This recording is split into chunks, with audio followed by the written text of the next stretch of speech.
Amici bellini, tra pochi minuti vanno in campo i nostri McTominay, Gilmour e Højlund, però noi non possiamo aspettare, anche perché devo andare a suonare, quindi non possiamo aspettare per il video in notturna e ne possiamo approfittare, visto che le polemiche, quelle là su Osimhen, continuano e noi le liquidiamo onestamente. Il primo bilancio della Serie A, vogliamo capire l'antinapoli. Io non ho problemi a chiamarlo l'antinapoli perché veniamo dallo scudetto, poi essere i favoriti, essere i più forti, questo è un discorso che lasciamo agli altri.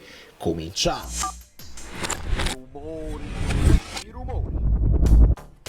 Siamo pronti con il cavetto, perché voglio farvi vedere dei numeri, e alcuni li ho intravisti, alcuni li vediamo proprio insieme. Do il benvenuto a Federico Testa e a tutti quelli che si sono iscritti. Siamo vicini a sfondare un altro numero, 28.400, una cosa del genere. Grazie infinite sempre per il vostro supporto battuto sulla scrivania, e andiamo a capire un po' di cose per quanto riguarda la Serie A, perché c'è un certo equilibrio là davanti. Il Napoli ha cominciato meglio rispetto all'anno scorso, avendo 2 punti in più, però non basta per fare un quadro generale. Poi quando facciamo i paragoni col passato, era un'altra squadra, era il primo anno di Conte, adesso è il secondo anno di Conte, altre squadre hanno cambiato allenatore, alcune sono più credibili, altre meno. E nel generale racconto del calcio si possono fare delle ipotesi, ma molte cose le dobbiamo vivere. Se ci spostiamo un attimo, prima ancora del cavetto, questa è la situazione degli XG, che noi ne parlavamo anni e anni fa. Adesso ci sono molti più dati da poter analizzare, però gli XG nella loro semplicità ci dicono le squadre che creano i presupposti per il gol e poi magari non lo fanno, o c'è un grande intervento del portiere avversario, o c'è poca, si può chiamare poca cazzimma, nel senso che stai là davanti alla porta, c'è la possibilità di far gol e non lo fai. La squadra in vantaggio in maniera abbastanza pesante è quella dell'Inter con 17 XG, poi alla fine non fanno 17 gol, e questo dato è ovviamente un po' falsato da quel 5-0 che fanno contro il Torino, se non sbaglio. Esatto, senza dirvi sciocchezze. Ci sono 2.6 di XG solo con il Torino, poi ovviamente facendone altri 4 alla Cremonese. I 4 gol alla Juve addirittura sono pochissimi XG, però insomma l'Inter ha dimostrato che in attacco si è rinforzata, perché fondamentalmente Arnautovic, Correa non davano quelle garanzie che invece stanno cominciando a dare i vari Bonni, e non parliamo di Pio Esposito, perché altrimenti appena lo nomini lampi e tuoni, perché il giocatore più 270 milioni come minimo di valore di base. Ma al di là di queste sciocchezze, l'Inter sì, ha steccato 2 partite, però non la possiamo discount, come si dice, non la puoi discantuare dalla corsa allo scudetto. Poi per qualcuno diventa corsa allo scudetto, per altri diventeranno quei 4 posti che alla fine sono la cosa che interessa di più ai bilanci. Ecco, la bilancia.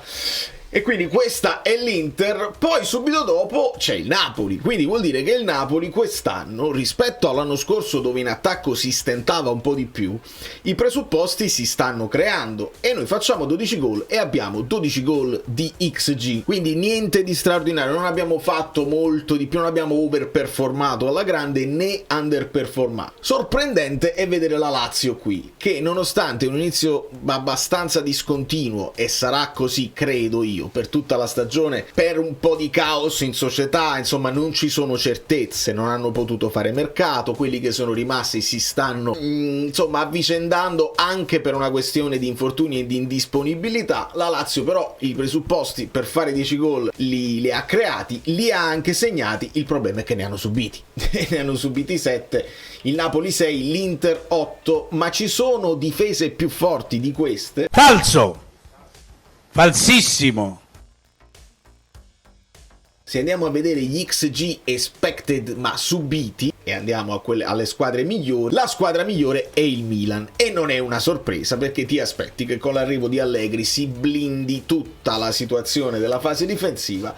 Subito dopo l'Inter, poi c'è la Roma, questo è un altro dato abbastanza sorprendente. Nel momento in cui arriva Gasperini ti aspetti una Roma molto frizzante in attacco, con le ali che vanno fino alla fine, i centrocampisti che si inseriscono, l'alternanza tra la punta di Gasperini, i trequartisti, così, e invece hanno creato la classifica che hanno con una buona difesa, un ottimo portiere, diciamolo, perché io sto ascoltando anche i tifosi romanisti che insomma non si sentono in corsa per lo scudetto subito, però sanno di poter fare una buona stagione se aggiustano delle cose in attacco. Vedete che la Juventus non la vediamo presente nelle primissime posizioni né come XGA né come XG, sta in questa zona qui. Quindi lì bisogna capire se forse noi abbiamo parlato di credibilità degli allenatori, si sta creando, e la state sentendo se seguite insomma il racconto del calcio non solo sui social ma anche sui giornali.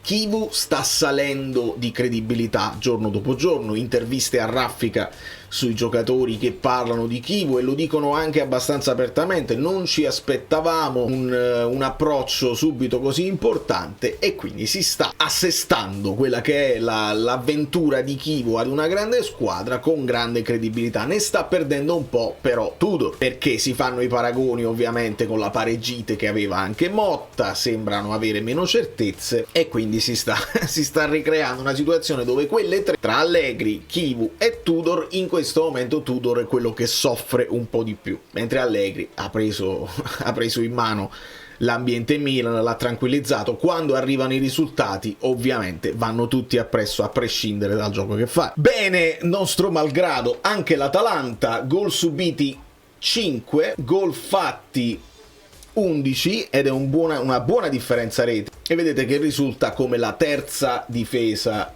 della Serie A. Si sta riprendendo anche il Bologna, un inizio un po' così, ma sappiamo che poi italiano con i nuovi acquisti spesso ha bisogno di un po' più di tempo per metterli tutti sullo stesso piano e alternarli moltissimo. E a seguire, non una grande sorpresa, il Como, che ha le potenzialità per fare un bellissimo campionato. La sorpresa peggiore in negativo è ovviamente la Fiorentina, che sta qui. XG creati pochissimi, XG subiti abbastanza, e come vedete la situazione non è florida per Pioli. Ma se ci spostiamo da quest'altra parte, che cos'è? Quello è il rettangolino per fare lo scudetto sulla maglia del Napoli, lo possiamo togliere, ecco.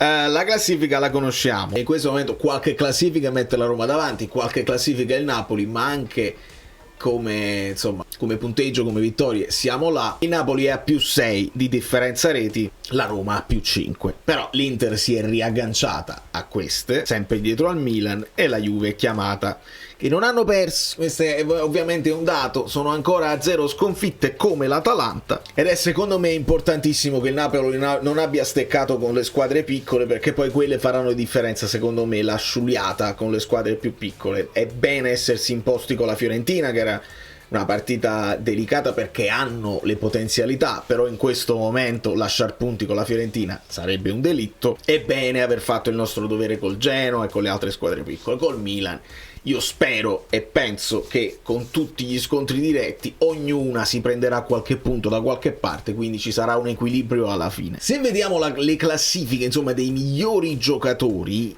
volevo vedere dove il Napoli ha delle eccellenze, perché gli amici Bellini sul gruppo Telegram mi avevano fatto vedere delle classifiche, dice la classifica, l'11 iniziale dei giocatori migliori della Serie A, e del Napoli non ce n'era nessuno. Ecco, lo vedevo qui, mettono Audero in porta, Akanji, Bremer, Gabbia, vedete tutto quanto Milan che c'è, con Modric e Rabiot, Saelemaekers, Di Marco sulla fascia sinistra, Solé, Lautaro e Nico Pazzi. Non c'è nessuno del Napoli che merita di stare tra gli 11. Io vi dico, ho detto agli amici, manca anche Pulisic, che ha fatto un bellissimo inizio, adesso perché ha sbagliato il rigore non toglie l'inizio di campionato che fa.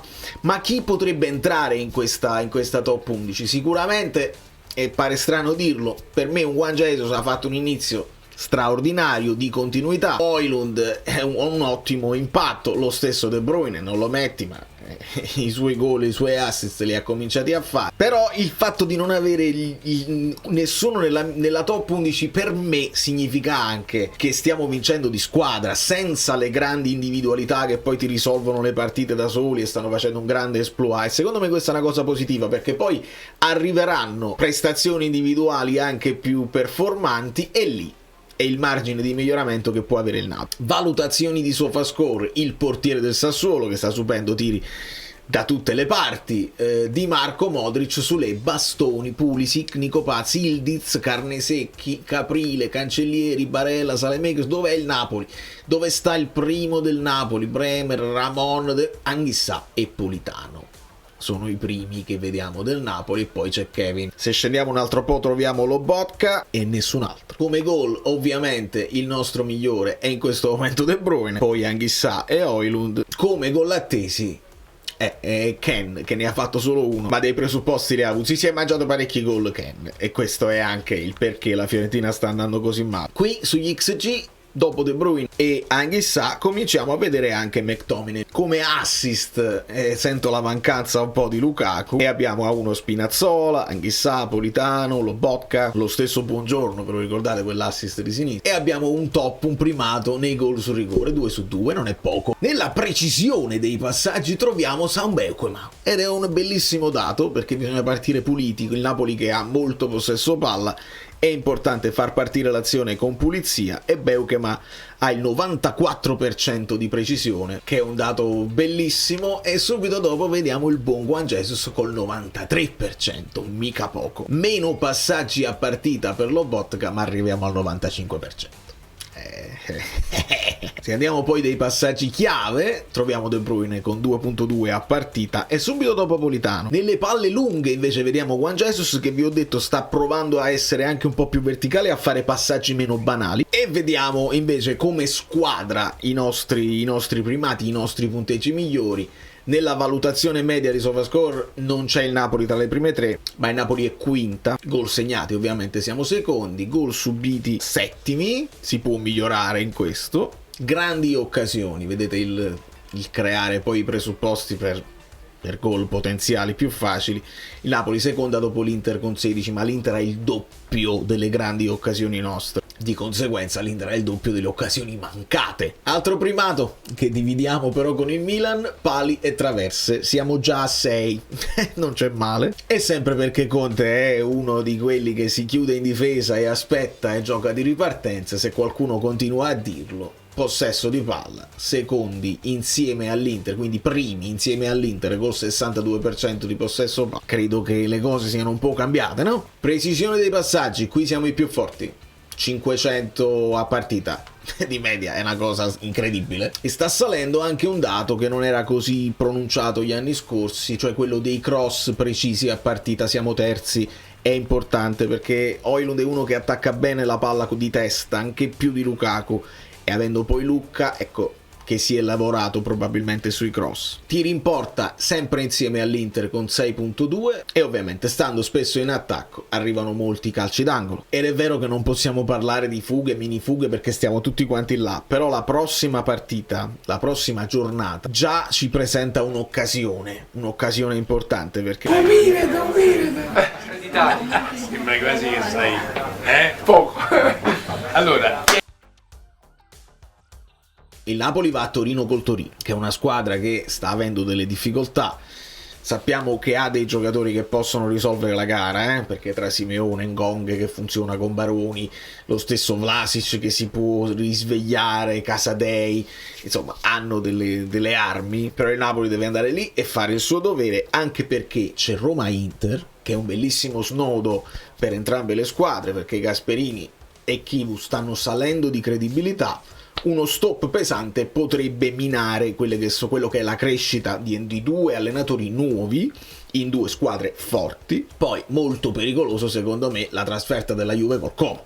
Sappiamo che il Como gioca come gioca, e la Juve ha bisogno di scrollarsi di dosso queste perplessità che sta avendo nell'ambiente. L'Atalanta incontra la Lazio, e anche lì la Lazio diventa quest'anno un avversario strano che non sai mai cosa aspettarsi. E il Milan la Fiorentina, ecco, potrebbe avere vita facile il Milan, però la Fiorentina non può perderle poi tutte, e quindi qualche cosa all'improvviso succederà. Hanno le potenzialità per farlo, e si vedrà quanto insomma la banda di Allegri fa sul serio. Adesso c'è il caso Leao, convince o non convince, la prima punta, il gol, il rap, le dirette su Twitch, eccetera eccetera eccetera. McTominay titolare, Gilmour in panchina e Højlund titolare. Non vi fate male, vi prego, non vi fate male, io vado a suonare, voi lasciate un like finale per un video leggerissimo, ma è un recap che volevo fare per la situazione, non vi disturbo nemmeno con i miei fantacalci, dove sto andando fortissimo